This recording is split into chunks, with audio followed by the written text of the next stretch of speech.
Hello everyone. Good morning and welcome to today's The Hindu News Analysis. In today's news analysis, we'll be discussing about 10 important news articles in the Hindu newspaper today.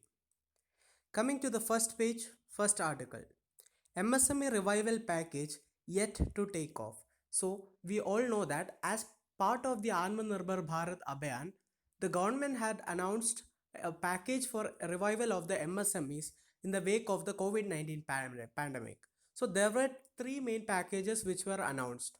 The first one was a 3 lakh crore of 100% credit guarantee support given to MSMEs which are not stressed and are only affected due to the COVID-19 pandemic.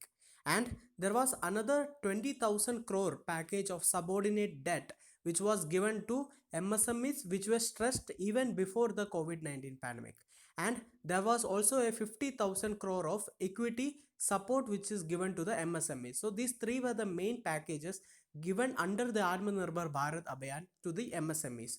Now this article talks about the second one, the 20,000 crore subordinate debt.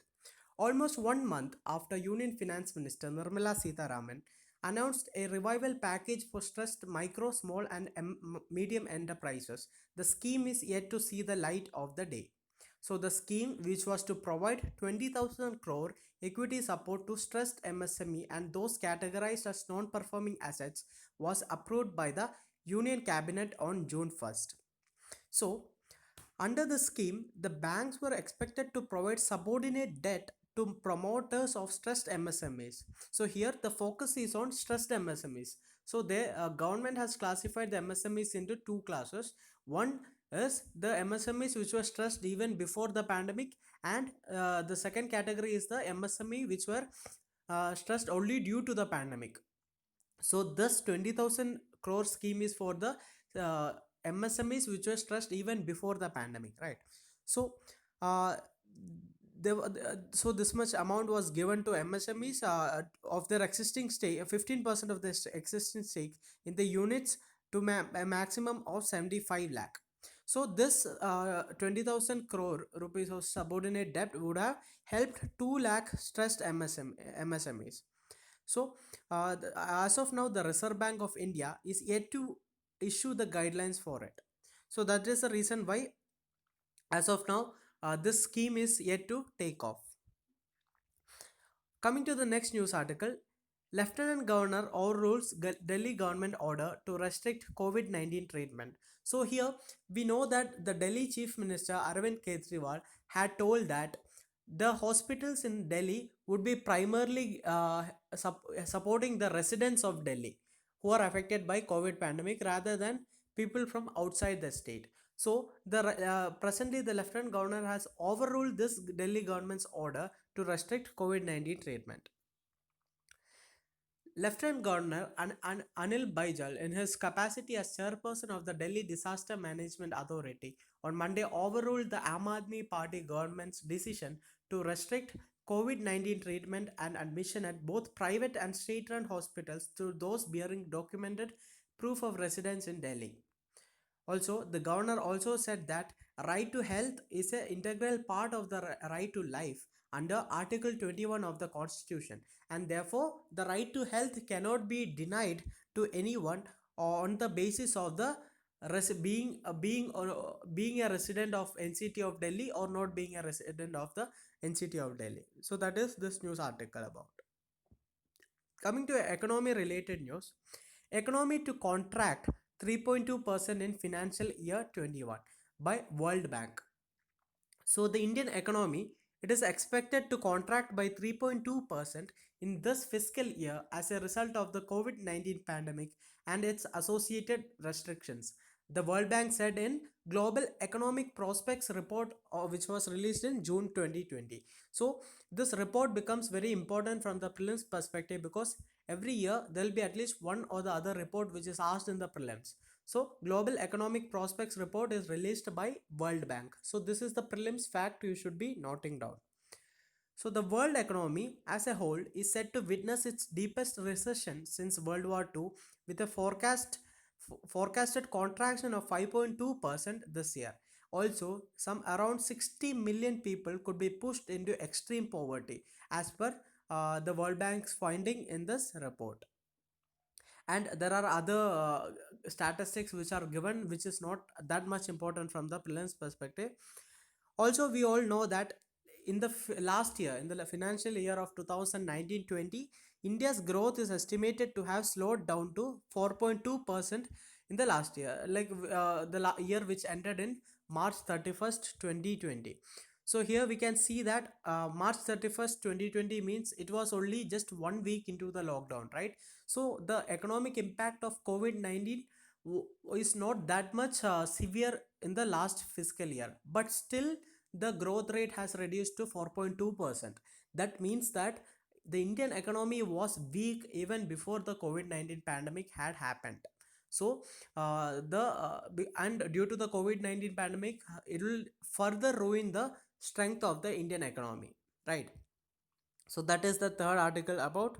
And coming to another news article, stimulus has not helped the MSMEs, AIMO survey. So we have already discussed in the first page that the 20,000 crore of the subordinate debt has not been taken, uh, not been started as of now. And here the article is telling that the stimulus has not helped the MSMEs. Over 78% of the 60 million MSMEs and 83% of the self-employed have expressed unhappiness over the financial stimulus announced by the sender recently, as they have not seen the direct benefits of it over the last 3 weeks. So the survey was conducted by AIMO, All India Manufacturers Organization. So the survey also says that when the finance minister announced the details, everyone believed that it was more than sufficient to tide over the rebound from the crisis. However, over the last 3 weeks, the positive mindset has turned into a confused mindset for many of those who responded, as they have not experienced the direct benefit of the package despite many visits to the banks. So, this is what the article is telling. So, as per the reports which are emerging now, the Atmanirbhar Bharat Abhiyan of package for the MSMEs are not giving the intended results, and the people, the MSMEs, are unhappy about the package. Also, another news article, RBI moots comprehensive norms for sale of loans. So the news is that earlier, okay, the RBI, the Reserve Bank of India, has proposed a comprehensive set of norms for the sale of loans by banks, which could either be standard or substandard. The move is aimed at building a robust secondary market for bank loans that could ensure proper price discovery. So we all know that the non-profitable asset, that is NPAs, are being rising in the economy, right? So when the NPAs are being rising in the economy, the banks will try to get as much price as possible for the firms which are liquidated. So what the banks will do, the banks will try to sell the NPAs to other firms which are willing to buy it and try to recover the money, right? So here, now what RBI has done is, the RBI has bought in a proposed a comprehensive set of norms for the sale of these loans, that is the bad loans, by the banks. Okay, so at present, what used to happen is, the guidelines for the sale of loan exposures, both standard as well as stress exposures, they were spread across various circulars of the RBI. So the till now the guidelines were scattered in various circulars. So what had happened now is, the RBI has just proposed a comprehensive set, that is a one stop document for the sale of this loan. So that is the news about. Coming to the international news, New Zealand is free of COVID-19. New Zealand lifted all social and economic restrictions except border controls after declaring on Monday it was free of COVID-19, one of the first countries in the world to return to pre pandemic normality.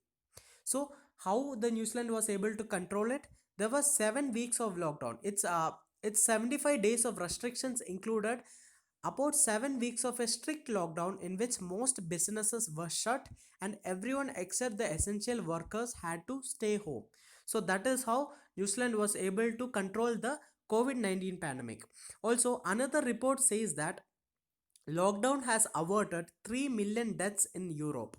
lockdown prevented around 3.1 million deaths in 11 European countries, according to a new modeling study published on Monday, as most nations tiptoe out of the strict measures to halt the spread of the new coronavirus. So this research is done by Imperial College of London. So you can just note down the statistics for the to write in the mains answer the effect of the lockdown. So you can write that the lockdown has around averted around 3 million deaths just in European continent. So in the other countries the numbers will be much higher, right? And coming to another news, intra-Afghan talks to begin soon. Abdullah. The Afghanistan government is preparing for a first round of intra-Afghanistan talks with the Taliban soon, said Abdullah, the recently appointed chief of the High Council for National Reconciliation on Monday. So we all know that Abdullah was actually initially against the government led by Ashraf Ghani. So Ashraf Ghani and Abdullah had actually sworn in as presidents in separate events on the same day.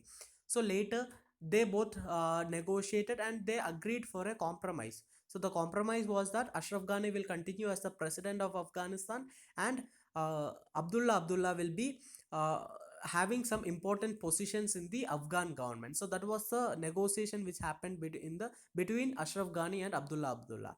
And also you also know that there was a US Taliban deal which happened in February 29th, which had talked about withdrawing of US troops from Afghanistan, and there were some agreements in between them. There was a prisoner swap agreement between them, and there was agreements for phased withdrawal of US troops from the Afghan soil. And now the Afghanistan government is planning to start the talks with the Taliban so that a peaceful negotiation can be brought in to bring peace and stability in the Afghanistan region.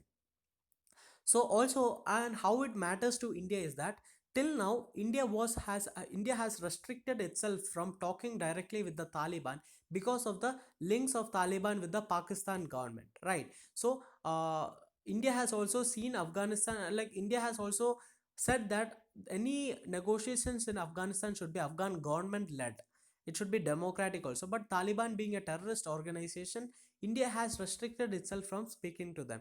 But as of now, since the Afghanistan government also has also started talks with Taliban, everyone is telling that it is time for India to give up its opposition to talks with the Taliban, which New Delhi has thus far seen as a terror group allied to Pakistan. So therefore, the intra-Afghan dialogue will also see more calls for Narendra Modi government to engage with Taliban.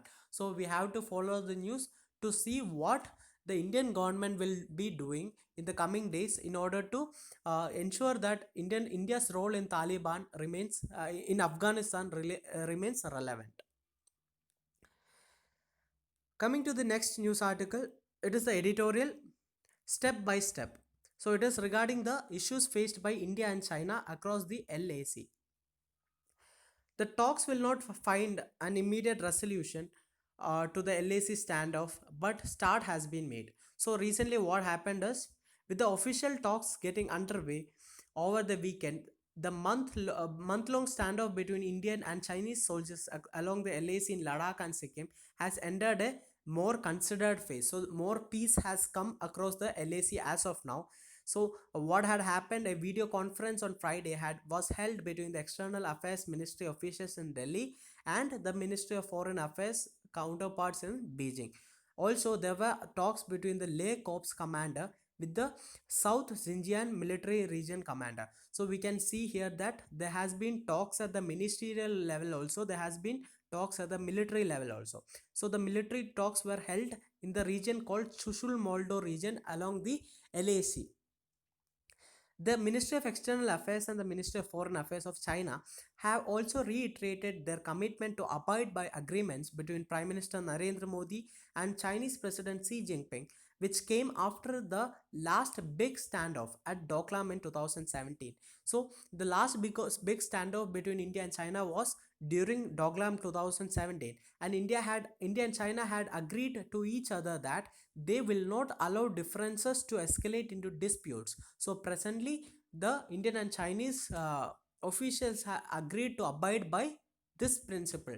That is, to ensure that the differences do not escalate into disputes. Also, given the difference between the situation now and the previous incidents, it would be naive to assume that this standoff can be resolved quickly to talks. We can't expect that everything will become so fine so soon, right? So, but what is the reason for this? This is the reason is that at that time, previously the standoff was just in Doklam, but now what happened is the standoff is present at multiple places.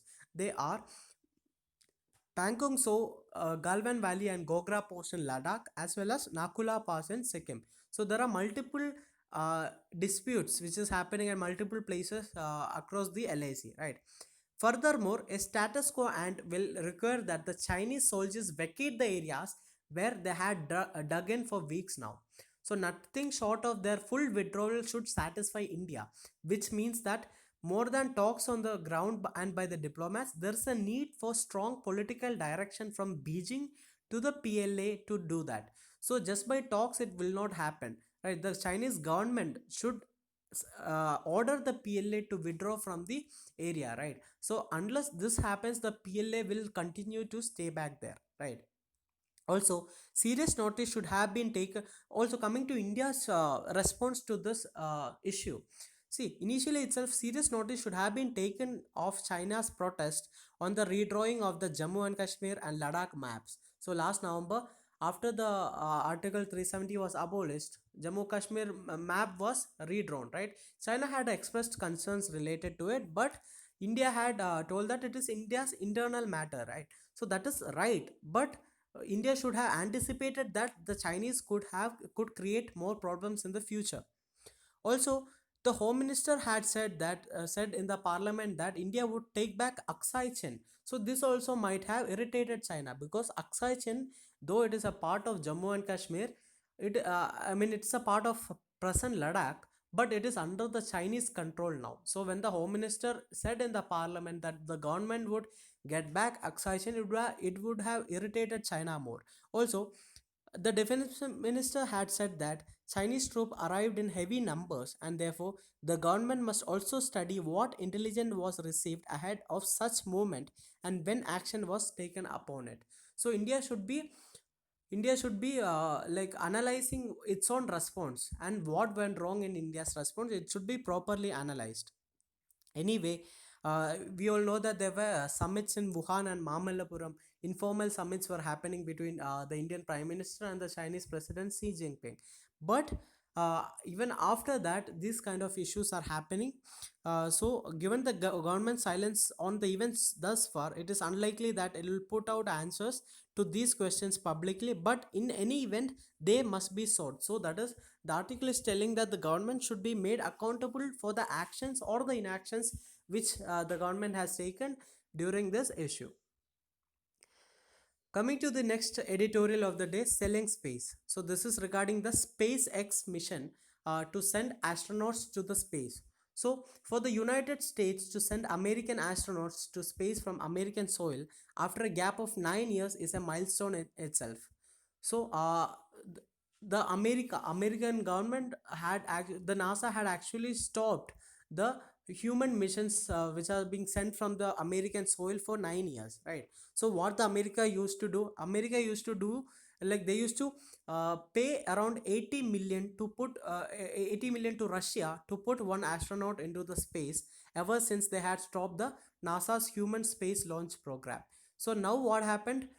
Elon Musk SpaceX has come with a less expensive journey, and it will help the US to reduce the expense it has been paying to Russia. Now, this can expand the power of the US commerce exponentially. Now, since private sector is also being involved, private sector like SpaceX is also being involved. Now, there's a chance that the space can be exploited commercially. Already, Japanese billionaires have signed up as a potential traveler to moon and back. With this partnership, Americans have taken yet another leap of faith in creating commerce in space. If his plan gets realized, Mr. Musk could make space flights as common as domestic flights. So, the commercialization of the space can happen due to this step. NASA has partially outsourced its work of innovating, testing, and building new technology to market players such as the SpaceX. This is very much relevant for India because as part of the Atmanirbhar Bharat Abhiyan, India has also agreed and allowed the private players to use the ISRO's space facilities. India under Prime Minister Narendra Modi has also opened up the space sector, including ISRO facilities, to private players. The emergence of successful partnerships here will likely depend on how well they stand up against the American example of allowing for failure. So, this is the most important aspect here. SpaceX had a motto, they had a principle of fly, test, fail, and fix, has been the rubric followed by SpaceX. So, how much we are allowing ourselves to fail, it is more important rather than getting succeeded in the first try itself. So initially it will be more of failures only rather than success when we involve the private sector, because their expertise are not that much, right? So we should be allowing the private sector to fail initially, then only they'll be able to come up, right? So this was why SpaceX was a success. India has not witnessed such huge experiments in space except by state-led ISRO. Its most recently celebrated one being the Mars Orbiter mission at a cost of only rupees 7 per kilometer. So this was cheaper than an auto rickshaw travel as cited by Mr. Modi himself, right? So India was able to send a Mars orbiter mission at the cost of only 7 rupees per kilometer. So the has also have its expertise in sending less expensive space missions, right? So India should be able to build on it. The opening up of space technologies could harbor many innovations of this kind. However, it calls for a high degree of accountability coupled with non-partisan approach on part of all the players. So here the government should ensure a level playing field for all the private sector institutes in order to ensure that a non-partisan approach takes place. So that is what the editorial talks about. Coming to the next article, who is afraid of monetization of the deficit? So here, in order to ensure the economic revival in the wake of the COVID-19 pandemic, there are various measures suggested by various economists. Some of the economists say that India should be borrowing more, right? Some of the economists are telling that India should be monetizing the deficit. So what is this monetizing the deficit? Monetizing the deficit involves the RBI giving money to the government. So one part of monetization of the deficit is printing new currencies, right? So this article actually supports the monetization of the deficit, and the article also asked why the government is not ready to monetize the deficit. Now, coming to the article, as the government began to wrestle with the severe downturn caused by the coronavirus pandemic, some economists urge the government to go out and spend without worrying about the increase in public debt. So this is one category of economists who said that the government should borrow more even if it increases the public debt. Also, they said they don't like the government should not worry about the rating agencies. For example, Moody's and all have downgraded India's credit rating. So this category of economists are telling that there is no need of worrying about this rating agencies and the rating as of now, because it is a pandemic now. So the government should just keep on borrowing either from the international markets or from the domestic market also, so that the government will be able to improve the demand in the economy and ensure economic revival. Now, coming to the rating and fundamentals. Well, the decision of the rating agency Moody's to downgrade India from Baa2 to Baa3 category, it is a bad awakening, right? So this Baa3 comes just above one step above the junk category. In credit rating, there are two categories. One is the investment grade categories and one is the junk categories. So now India's rating is at the lowest in the investment grade category. If it goes one step down, it will fall down to the junk category, and that will be very bad for the Indian economy, right? So the downgrade, Moody says, have not factored in the economic impact of the pandemic, but it has to do with India's fundamentals before the onset of the pandemic and the extended lockdown with which India responded. So Moody's are telling that this downgrading of the rating has not considered the economic impact of the COVID. So if that is also considered, there's a good chance that India's rating will go to the junk category also. So any further deterioration in the fundamentals from now on will push India into the junk status. So that is what the article is talking about.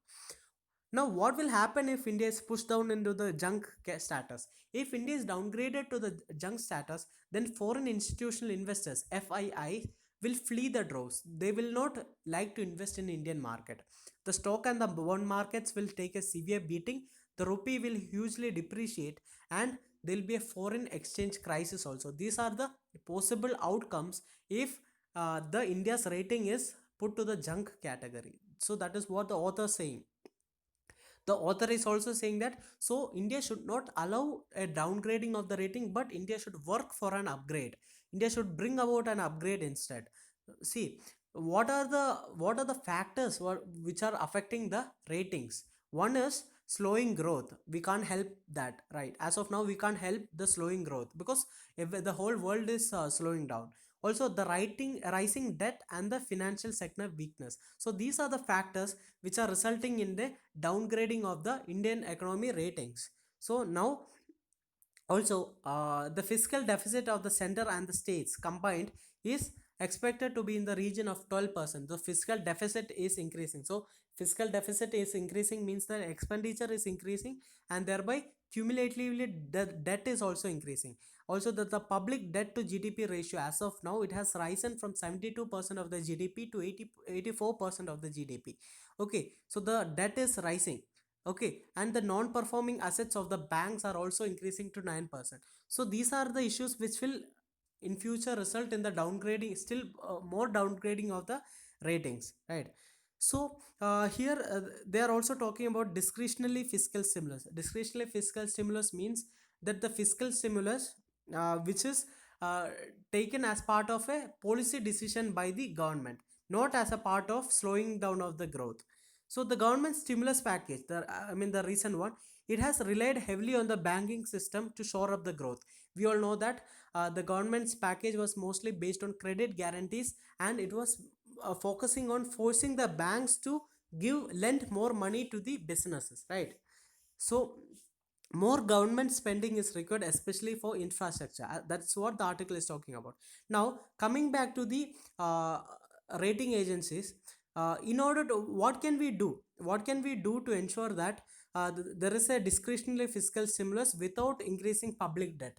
See, if public debt increases, we have already seen that the rating agencies can downgrade our ratings. So the government should be able to give fiscal stimulus without increasing the public debt. So here the answer lies in monetization of the deficit.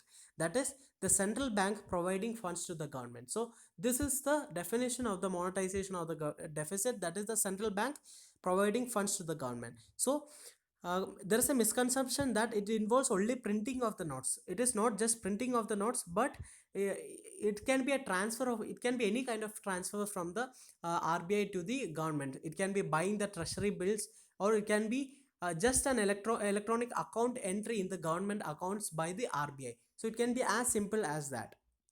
Also, there is a concern that monetization results in the expansion of the money supply. And if money supply expands, what happens? The value of the money decreases, and it could be inflationary. But this fear is also not that strong, because it has little substance in a situation where aggregate demand has already fallen sharply, and there is increase in the unemployment in the nation. So first of all, the demand is already very less. So when the demand is already less, even if the monetization of the deficit takes place, it won't go into inflation. So that is what this article is talking about. In such a situation, monetization of the deficit is more likely to raise actual output closer to the potential output without any great increase in the inflation.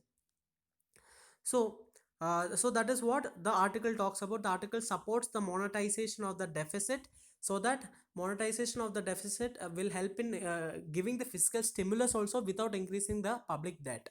We now have a way out of the constraints imposed by the sovereign ratings, that is the rating agencies, by the credit rating agencies like Moody's. The government must confine itself to an additional borrowing of 4.2 trillion rupees. So the government should not borrow more. Government has already decided to borrow this much money, so the borrowing should be restricted to this amount. Further discretionary fiscal stimulus should happen through monetization of the deficit. That is, no more debt, but do only monetization of the deficit. That way, the debt to GDP ratio can be kept under control while also addressing concerns about the growth. As long as the inflation is kept under control, they should not have concerns. So this is what the article talks about.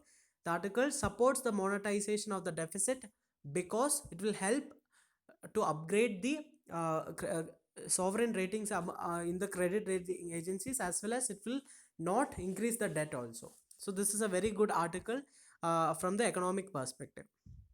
So that's all for today's news article. I hope you like the video. Please press the like button, subscribe to the channel, and share the video with your friends. Have a great day. Thank you.